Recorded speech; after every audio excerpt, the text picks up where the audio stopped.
בפרשת תולדות כתוב שבשעה שנולדו יעקב ועשיו, כידוע שהיו תאומים, התורה מתארת לנו בדיוק את הלידה. ואחרי כן יצא אחיו, כוונה ליעקב, וידו אוחזת בעקב עשיו, ויקרא שמו יעקב, ויצחק בן 60 שנה בלדת אותם. התורה מתארת לנו בדיוק איך הייתה הלידה.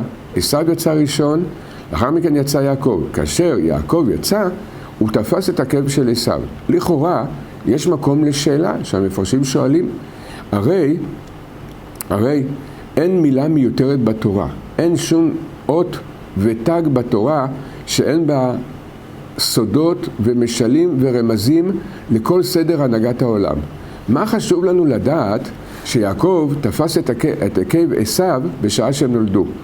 כתוב, בספרים הקדושים כתוב שיש פה רמז מאוד גדול, שבשעה שיהיה את הדור שנקרא עקבתא דמשיחא, ואז יהיה גלות עשיו, שזה נקרא גלות אדום, ויהיה צער גדול מאוד לעם ישראל.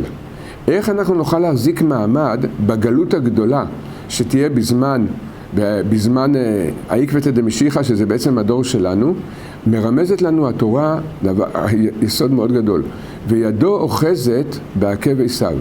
ידו זה הצדיק, זה היד של הצדיק, וכתוב ידו, כתוב בזוהר הקדוש, אל תקרא ידו אלא יודו, היוד שלו. היוד של הצדיק זה נקרא החוכמה של הצדיק.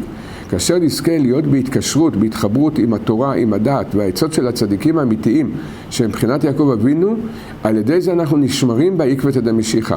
לכן רמזה לנו התורה כבר בתחילת ההולדה של יעקב ועשיו את כל המאורעות שיהיו עד ביאת משיח צדקנו, ועל ידי שיעקב תופס את הדור שלנו, זה הצדיקים האמיתיים שעוזרים לדור שלנו, הן בתפילה והן בתורה, ועל ידי זה אנחנו יכולים להחזיק מעמד באין סוף גלים של העקבתא דמשיחא. להקדשת השיעורים של הרב להצלחה, לזיווג, שלום בית, רפואה, לעילוי נשמת. התרומה עבור עזרה להפצת התורה. ניתן לפנות לטלפון 02-650-2929.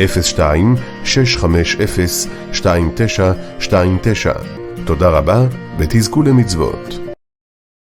הירשמו לערוץ של הרב וישארו מעודכנים.